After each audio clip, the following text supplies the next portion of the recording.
This is Dr. Rios, Jordan High School, Watts, just celebrating this incredible work funded by the McArthur Foundation professor chairship at UC Santa Barbara. And these wonderful students put together an incredible exhibit of art, of going into different communities in Southern California and exploring the wealth of those communities, the treasures of those communities, how people come together and build bridges despite all the divisions that take place in the world.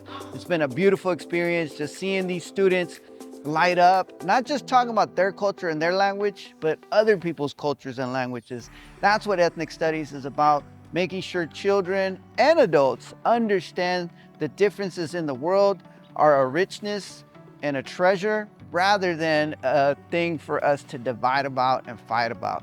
So these wonderful young people are teaching us about peace in the world. They're teaching us about knowing each other's history, and they're teaching us about making positive change in the community. I'm so very proud of these young people. Jordan High School, shout out to you for that incredible work.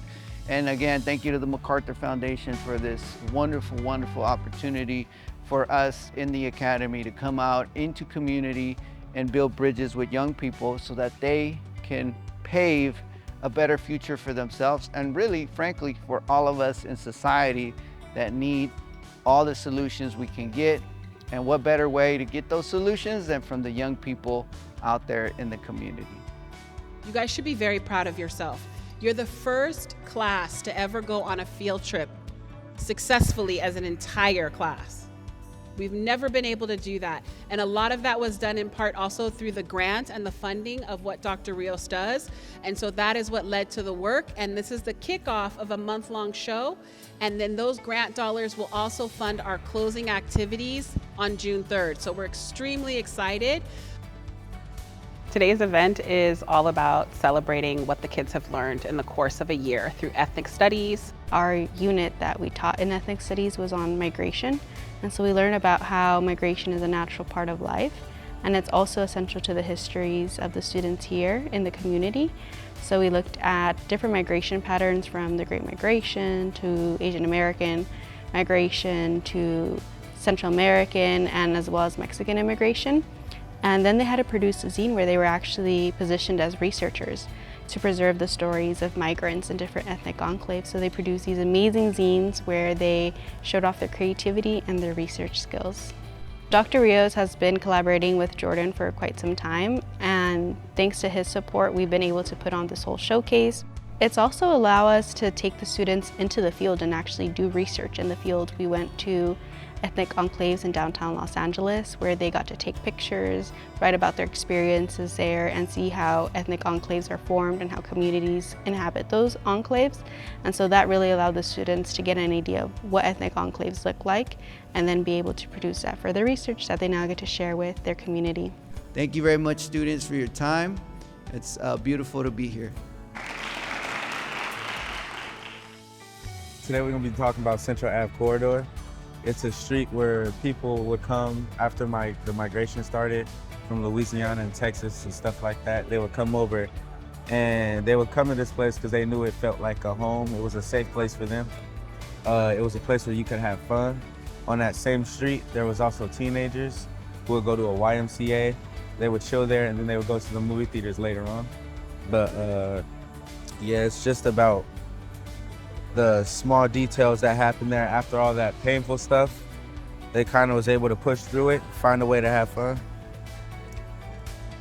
Finding their identity there, and it's just a safe place for them to stay. And this is our zine that we worked on, and our ethnic enclave was Persian Square. Some of the locations here, as you could see, are an ice cream shop. It's called Saffron and Rose, and it has a lot of ice creams with Persian flavors. There's also other places, like additionally there are markets, art galleries, restaurants, and shops in which visitors or people living here could go and visit.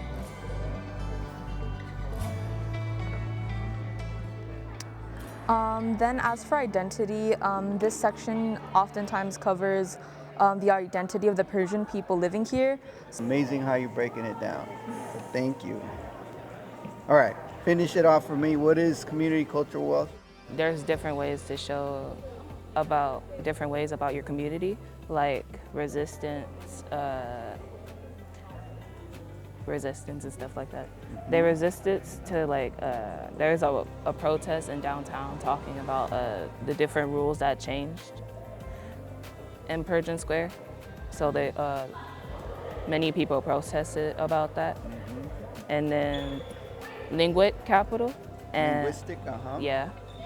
And they changed how they talk about how they talk to each other in different languages. Wonderful. Well, thank you so much. Appreciate you. It's good to meet you. Thank you for your work. Vilma, thank you for your work. Dr. Rios and UCSB support us in a lot of different ways. First of all, they were a thought partner. They were also able to help fund this entire project. When you get funding and have the ability to just resource certain projects or certain dreams or things or ideas that you have, it just improves the whole school, the environment, the students' experience at the school. So funding is really important, right? Instead of struggling and trying to figure out how we're gonna get this project off or how we're gonna create an art show or how we're gonna feed people at a show or whatever, right? The funding just takes all those barriers out and allows us to focus on the education and focus on the process of student learning.